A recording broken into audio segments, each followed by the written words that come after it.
Are we live? Are we live? I don't know. Is it live? Are we? Is it are we Can people see us, hear us? It's thinking about it. Hello. Is there anybody out there? Just nod if you can hear me. If they nod, we won't be able to know. We won't be able to tell. Know? We won't be able to tell.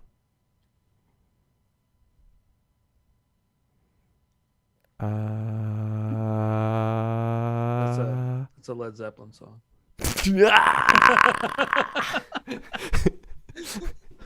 Slain.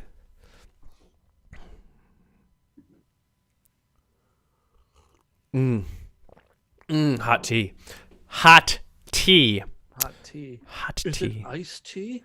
Well, then I have absolutely no idea. The audio clue is Asia.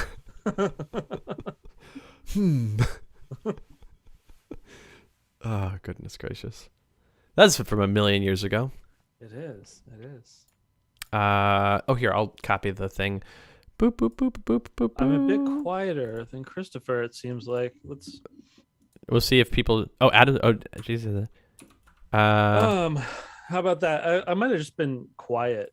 Yeah. Is that any better? I might just be loud. The audio settings... Adam, say something? Hello. Here, I can fix that. I'm gonna check my audio again because I just brought that considerably closer to my mouth. How's that? Is that better, everybody?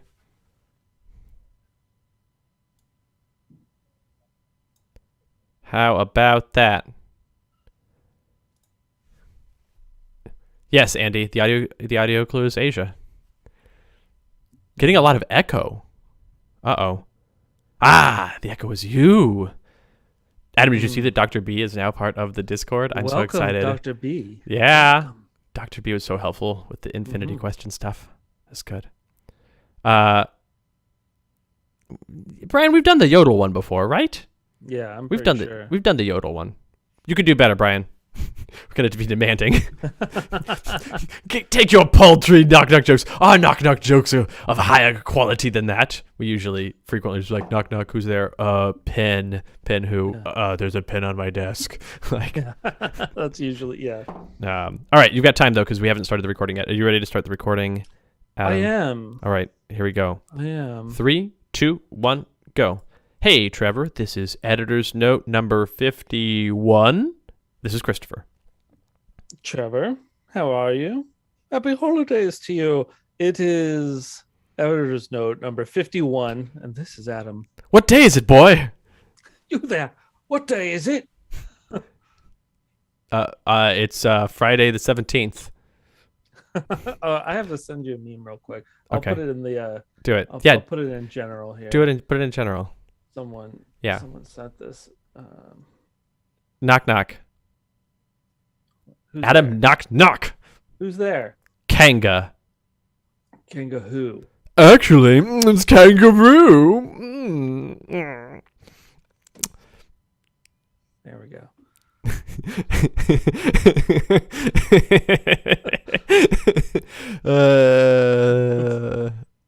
I love it. I wonder, do I still have that Zoom background? Let me see. Here we go. This is good radio. Nice. Remember the era of Zoom backgrounds? These words can't change. I can't expunge my name from this stone. It can still be Diglett. Yeah, they're all going to be reversed for people on the stream because it reverses my video. Do I have any other good ones? Oh, why is it reverse classic your video? Nice. Yeah. Oh, do you know? This is a good one because like it just keeps looping and it's good. Yeah. Do you know what an even better one is, Adam? Huh.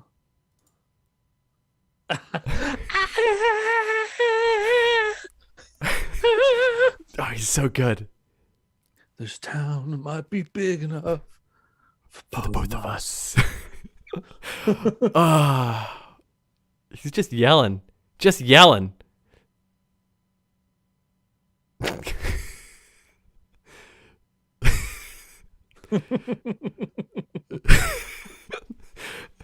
Oh boy. Anyway. Okay. Wow, okay. All right. Okay. No, you get to see my regular background with my whiteboard. That was just a treat for you in the Discord. You got to see us play around and be making Right. poops. Well, we haven't. We have started the recording, but we haven't started. Adam would beat his little gunslinger duel, right? He's better at drawing. I get it. It's a joke. Yep. Better drawing. It's a joke. Better drawing. Yeah. I probably would though anyway. In a gunslinger duel, right? I'm trick, pretty handy with a pistol. right? The trick is going to be if I can dive behind cover, like if we're in an Old West sort of scenario. On the draw, I'm not going to draw and try to shoot you. It's not what I'm going to do because You're not allowed to do that. Though. You have to just stand. See, you have to just go. who are the rules?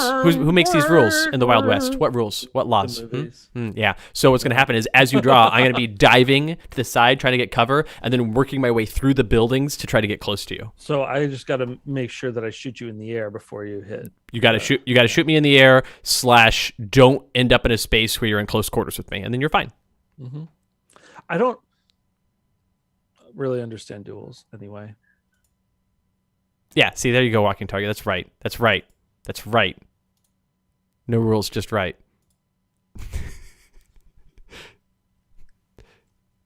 Yeah. Yeah. Yeah. I don't really understand how duels work anyway, though. Like, what? No one says. It's usually like when the clock strikes something, right? I don't know. Usually they just stand there. And it's whoever. As soon as somebody starts twitching, the other person also but that means that somebody initiates, right? So you just always want to be the initiator. Yeah, but and you have no incentive to like fake them out. Right. If you're like, oh, I'm gonna pretend to draw, they're like, draw and shoot you. And you're like, well, that was bad. I should have actually drawn instead of pretending to draw. Yeah. That was a bad idea. They just wait until they both know in their heart of hearts that the moment is right. Right. You have to stare enough at the town. Yeah. Right. It's important. Into each other's eyes. Yeah.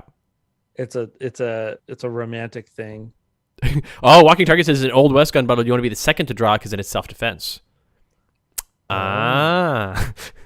And so that's why they're both waiting for the other person to twitch. But you want to do it faster. Right. You want them to draw, and then you draw second and shoot them, and then even though they were definitely Right. Okay. All right.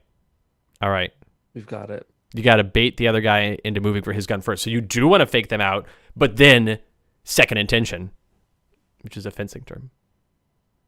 Anyway. This is great. Oh, wait. So Demon Cat says that's true. Right. I think that he's not joking. I didn't think he was joking either, Adam. Oh, I thought he was joking. Nope. Oh. Unless you don't have any wishes that you could just say, no, pain train. Nope. All right. You want to do this? I've seen Walking Target do jokes. I feel like maybe not though. You want to do a show? Yeah. Let's do a show. All right. Last show of the year. It's the last. Okay, hold on. Save it for the air. Save it for the air, buddy. Okay. Save it for the podcast. Right now, this is just for the people in the chat. What are you doing? You have a blankie? I do. You staying cozy there, bud? It gets a little chilly down here when I don't have my heater on. Oh. So bundled up for the holidays. Okay. Okay. Where's my notes? Here we go. Okay. I'm going to do the first one. You ready? Yeah. Hello and welcome. This is editor's note. Number 51. Number 51? 51. Amazing. Yeah. How are you doing today, buddy? I'm doing good. Good. I'm doing good. I'm doing well. I'm doing evil things. I'm actually doing well. I'm doing poorly, but I'm doing good. Oh, no. At the expense of myself. Yeah, sure. I get that. Do good works. Yeah. I feel you there. I've been there before. No, I'm actually doing well also. Good and well. Yeah, I slept last night. So nice. Congratulations. I've been working till like 5 a.m. all week. Yeah, but then you sleep until like 4 p.m. so it's fine. No, I've been waking up at like 8. So yeah, okay. and then napping in the afternoon. There you go. For like an hour. That's the key. But last night I was like, I have a show tomorrow. I should be fresh. Let's sleep. That was the move. Good. Well, Yeah. I hope that is treating you as well as can be expected. Yeah. So here we are. Here we are. It's the last show of the year. It's the last letter spade show of the year. Bang, bang, bang. It's an editor's note, so of course we're live. We got lots of great people in the chat, like Yeah. Jay-Z and Axel Arcos. And Jan being a Christmas ghost. Brian in the chat writes, since it's the last show of the year, may old editions be forgot and never brought to mind. May old art be forgot in the deep art mine. The deep art, my friends. The deep. I carried away with it. Yeah. Yeah. That's good. Wonderful. That's good. Good Walking job, Brian. Target, welcome as usual. Yeah. Rabbit's here. Welcome special guest Dr. B. Dr. B. Yeah. Demon Cat. Ekrikor. Pain Train. Anyway, lots of people. Lots of people. We're Lots happy to have of all of people. you here today with us. Josh the Valiant is special- technically here, but working. What? And Mr. Clockwork. Okay, all right, we're gonna stop reading things. Oh, Andy Aronson's here. I lied. Thank you, Andy. Okay. We've got business to attend to. Stop Okay. with the shenanigans. Now hold on. Jay-Z says this is the only Christmas music I want to listen to. That is a New Year's song, not a Christmas song. Well, I did the other one. No, which you did. is- You did the other one. Yes, you did the. Which you did is the a Christmas more one. generic holiday song. I Yeah. also like that song is only ever used when bad things are happening in movies. It's Really? like- Why? I don't know. It's just it's always like shopping nightmare montages where it's just like it's the most wonderful. Oh, time." sure. And then like old ladies getting punched for over a toy. And, yeah. Yeah, that's just like real life. Yeah. Okay. Business. Right, down- First, some business. Serious talk. Serious business. We have made various mistakes in the past. Walking Target called me on it recently when he was writing up notes for a recent episode. He's like, "Hey, hold on. In the most recent episode, you were referring to the leader of the Scavengers as Tripline the Despoiler, but that's not his name." And we're like, "Yeah, you're right. It's Trickline. It's Trickline. Yeah. Trickline the Despoiler is his name." So in that episode where he said Tripline the Despoiler, just Just ignore us. yeah, just mentally transpose that P to a CK. So You know, in the ancient Greek, they're the same sound. So that's why I confused it. also, we frequently refer to the villain bar in Rook City as Scum and Villainy, but the name of the bar is actually the Wretched Hive, and Scum and Wretched Villainy is Hive, just yeah. the name of the card that it appears on in original edition Sentinels. So yeah, Wretched Hive. There you go. So various mistakes. We are culpable. Yep. Yeah. All right. Yeah. You know what's not a mistake? Having What? an upcoming schedule. Oh, we've got an upcoming schedule on purpose. How you like that? How you like that segue? That was terrible. yeah. That was a pretty rough segue. I loved it. Yeah. Yeah. Okay. So, upcoming schedule Tuesday, January 4th. I'm posing for Christmas.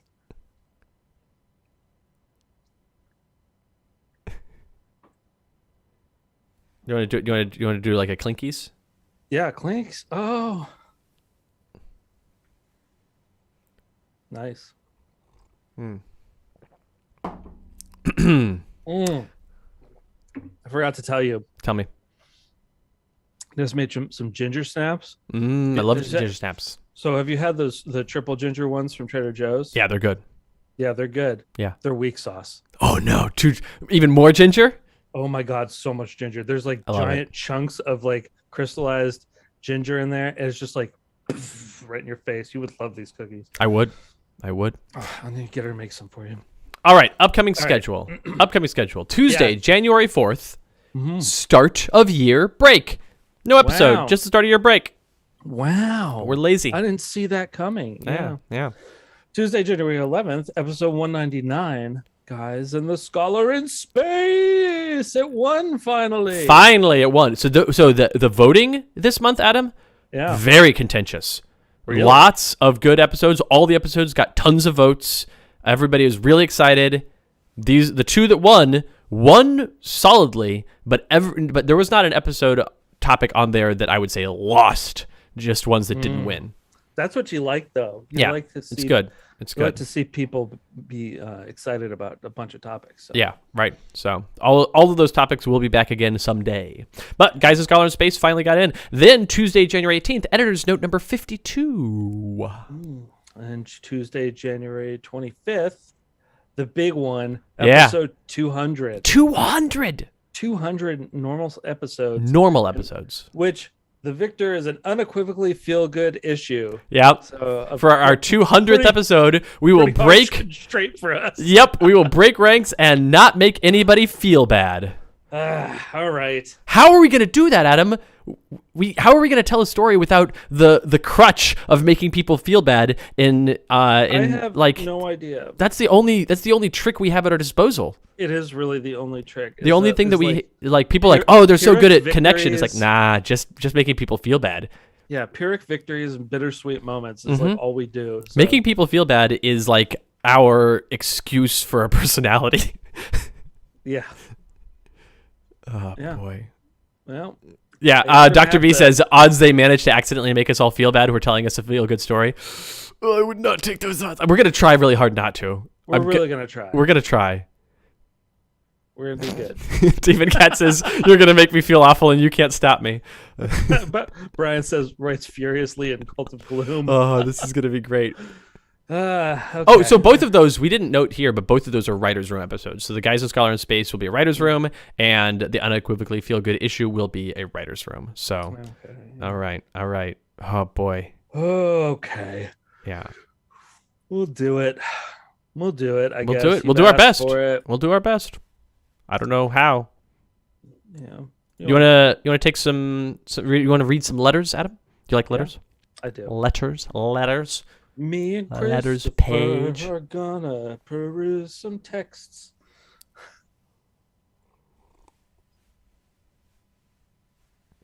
All right. Okay. First letter today is in what category? The first category of letters today, Adam, is about Oblivion. Oblivion. People still want to know about that Oblivion related stuff. It's good. We just gotta write these letters out until Definitive Edition Oblivion, which will answer all the questions, and we'll have no more. I assume that once Definitive Edition comes out, which Definitive Edition is about to finally start shipping, and like next week. But anyway, once people start receiving Definitive Edition, I assume we'll never get any more questions about like members of the Freedom Five, members of Prime Wardens, since they're all on the set, and so people like there won't not any of the new cameos. Right, there won't be any more Unity or Raw questions because all those questions will be definitively answered. Right. There won't be questions about any of the events, any of the critical events that introduce brand new characters. Like nothing there. Nothing at all. Yeah. Well, I will say at least we have managed to get some letters page content in there, which is exciting. Oh yeah. It's there. So there's some stuff for those of you in the know. We're gonna have to do a lot of follow-ups to Definitive Edition. People are like, wait, is that? And sometimes the answer will be yes, and sometimes it will be no. Maybe we once it's all shipped, we do a whole show about it. Maybe like a whole editor's note about it. Yeah, we'll probably so editor's notes for the next few months are kind of decided out, but we might do an episode in February. Somebody request this, we could do an episode in February that is like Definitive Edition recap. Although I think what I'd rather do is just let the Definitive Edition spark like, oh, we want a writer's room about this or a creative process about that. Probably. Yeah. Also, February is pretty full as it is. Yeah, it is. We're getting. Well, we've got some good topics, stuff that people have submitted over the last year or so that we've been like, that's for February. We're excited for you to see it February, and I'm sure we'll get more as the topics come rolling in. Yeah. All right. Okay. You can read the letter now. Thank you. First letter today is from Elias Swift, who writes, Dear Adam and Christopher, I have a small question about Oblivion. This would be my first, so sorry to pile on top of the list of other questions that you're still getting. While I don't expect all the singular entities to hang out, I'm sure they've all been in the same room at the same time. Room's a strong word. Wager Master or someone must have thrown a party in Earth space or a pocket dimension and invited them to hang out together. Well, he did invite them, but no one came to his birthday party. We talked about that. That's true. We did talk about that. Yeah. When that party happened, once it was over, did Oblivion just not leave? Are they the kind of person to not go from a party until they're specifically told to leave? Essentially, ignoring the hypothetical party I use as a framing device, did Oblivion have a loitering problem? Thank you for your time in answering this question about Oblivion lingering, because the section we refer to is the lingering Oblivion. I get it. The lingering questions about Oblivion event, the lingering Oblivion questions. So this is a lingering Oblivion question. Love and peace, Elias Swift, the heir apparent. So Oblivion is doesn't like hang out too late at parties, but if you think about the when Oblivion hatched its dread plan and when it finally came to fruition, Oblivion definitely has a lingering problem of like going from having this plan to finally pulling it off, or like making inroads towards doing so. Just like waiting. Yeah, right. So, yeah. Are you? Hey, Oblivion, you doing anything? Oh, just I've got some things in the works. I'm working on. I got a bunch of projects that are like someday things. I recently bought a bunch of recording equipment. I'm going to start a podcast. Writing a novel. I'm doing I did in November the NaNoWriMo thing, and I got started. I got some great ideas. I got some bullet points. I didn't finish, but but like. Most people don't finish. Right. No, I've been collaborating with some folks on a thing that we might put out at some point. It's just kind of like some web shorts, some web videos. Right. I'm going to do a live stream RPG game. He's doing a true crime podcast. Yeah. Yeah. All right. Skewered. Mm-hmm. All right. Take Walker wrote a letter. I've got right here. Who writes, Dear Beleaguered Creators, I'm listening to the Singular Entities episode, and oh boy, I sure hope you guys are ready for the storm you've unleashed. Probably not. No, we're definitely not ready. We open Pandora's boxes all the time and just like leave them there, and are like, man, that won't come back to bite us. One of the things you said in the overview section is that when a singular entity is destroyed, another entity will take its place. Theoretically, when Oblivion and Archaeum were destroyed, Oblivion took both their places, though entropy definitely seems to be his guiding principle. Now that he's gone too, does that mean there's a new Oblivion somewhere, or new entities of preservation and order? What ramifications does this have on the collective entropy of the Miststorm universe? Yes. Sincerely, Take Walker. Yeah, right. So there's not a new Oblivion somewhere, but there would be new entities of preservation and order. Mind you, those would be outside of the so-called sandwich bag, because the power and role of Oblivion doesn't fully get dealt with until after the sandwich baggings. But yeah, out there are, in fact, that is part of what the plot of the Prime War stuff was about somebody taking up the mantles of preservation and order. So, yeah. Pretty true. Pretty good. Good stuff. Very pointed question. Yeah. Good job. So the answer to the first question is yes, or actually no, it's not a new Oblivion. Yes, there's entities of preservation or order. What ramifications does this have on the collective entropy of the Miststorm universe? I mean, that's part of why we have this problem with the Miststorm universe devouring itself. Mm-hmm. So, yeah, you'll just have to read the Prime War series to find out what happens. So sorry. It's a comic book that we're doing. We're working on it. Yeah, it was going to come out at some point. It's something that's a labor of love. It's a passion project. Yeah. I'm trying not to rush it. Right. We got to. You really want to let it, percolate. It's got to. It'll be ready when it's ready. Yeah. Soon. Soon. Yeah. Yeah. I mean, we got to find an artist still. Yeah, right, yeah. I've got a question here from Chili Steak, who writes, Dear Christopher and Adam, I imagine that on Earth, after the Oblivion Crisis, humans who had prior not known or not acknowledged supernatural occurrences were forced to reckon with not only the existence of cosmic beings beyond our mortal ken, or mortal Barbie, but also the widespread destruction that came with the awful crisis. For the average human being in post-Oblivion RPG timeline Earth, how did ordinary life change for ordinary people? Did it affect religion, education, politics? Were there support groups for those trying to cope with the new reality? Trying to get a sense of how to frame this new world RPG takes place in this brave new tomorrow. Thanks, friends. Stay frosty. Chili Steak. Okay, so yeah, absolutely. The world had to be like, okay, like the world has already been mostly aware that there are people with superpowers, and I mean, alien invasions had happened multiple times. People knew the big Voss invasion that happened in the late 80s was very well known, both for aliens invading Earth and then people with superpowers fighting back to protect Earth. So Right. that was pretty.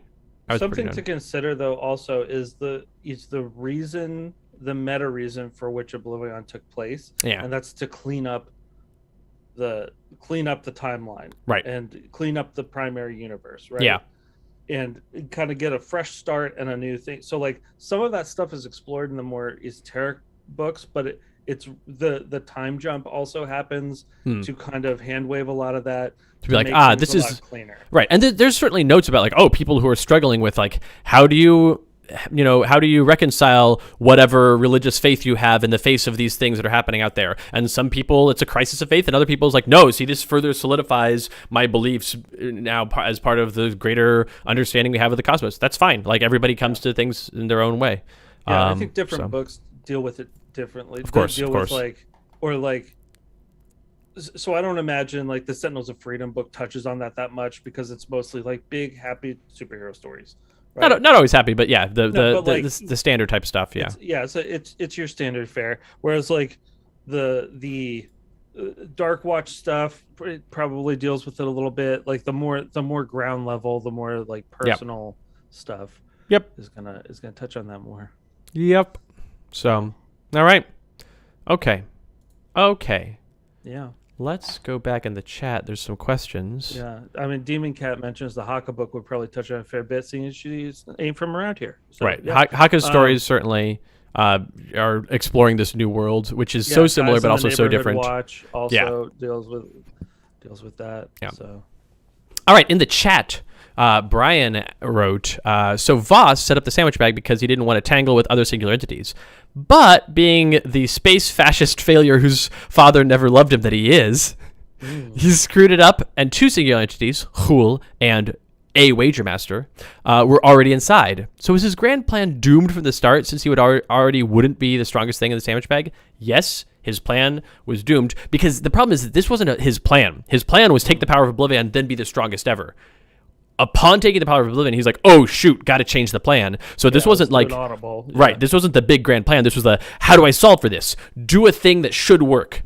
It was doomed, because like once he divested himself of the power, that put him in threat of losing to the assembled heroes of Earth, which he ultimately did. But also, even if he had succeeded at defeating them, Hul and Wager Master would been contenders to his claim at ruling. Now there's the question of, does Wager Master want to rule anything, and does Hul want to rule anything? Like, those are two, like, imagining that Voss had defeated the heroes and maintained the power, Voss would have been able to do a lot with this universe, because Wager Master's like, I'll just play around in the margins, and Hul is like, you just don't understand. It's like, okay, that's true. Hul is the emo kid of singular entities.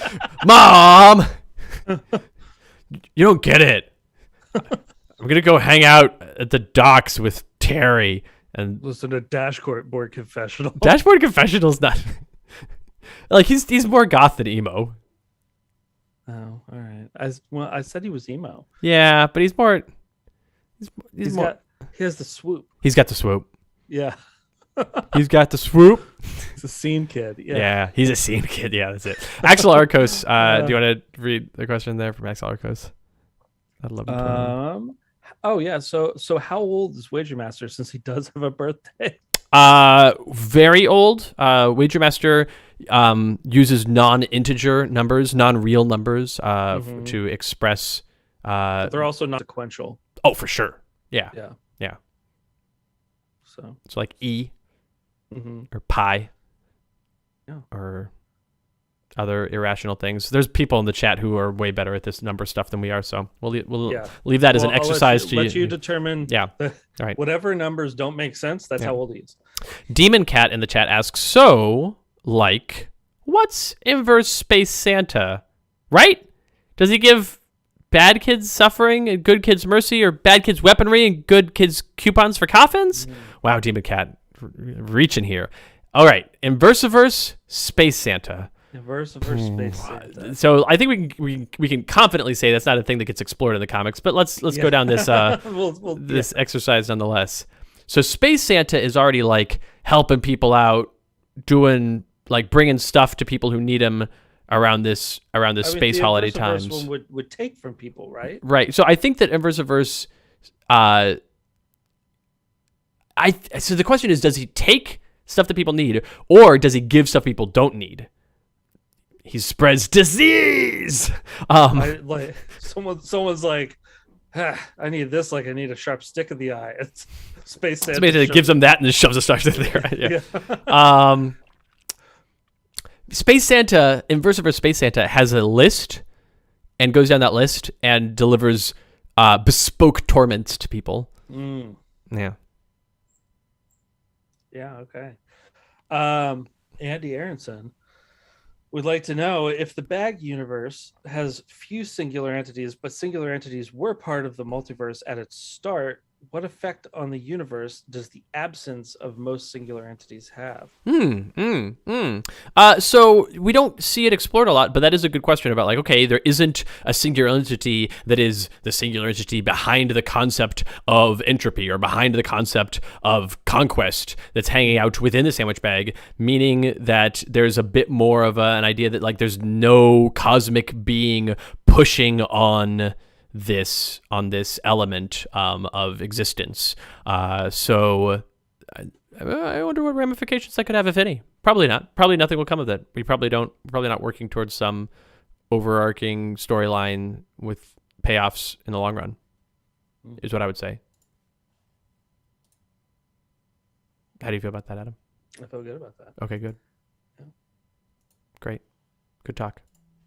Good talk. We're down here. Yeah. You've got an Andy question. Oh no, is it? I just responded to that one in the chat. Oh, okay. Okay. Mr. Clockwork. Yeah. Asks, what is the relation between Chaos Witch, Rose Griggs, and Wager Master? One drawing the powers from Chaos, the other one being Chaos. Yeah, Chaos Witch is a witch who both draws power from Chaos and also uses her powers for Chaos. And boy, Rose Griggs and Wager Master OTP. But they're like star-crossed. They can never be together. Right. And just like look at each other across the ballroom and know. Yeah. And they're just like, no, it can never be. No. We already have another story we want to do with that, though. Do you remember? What it was? No. I'm going to put it in the Slack for you. Okay.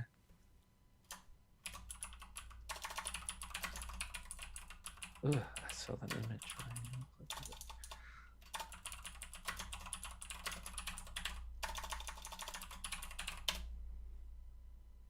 Oh yes, yeah, okay. Way more into that story. Yeah, yeah.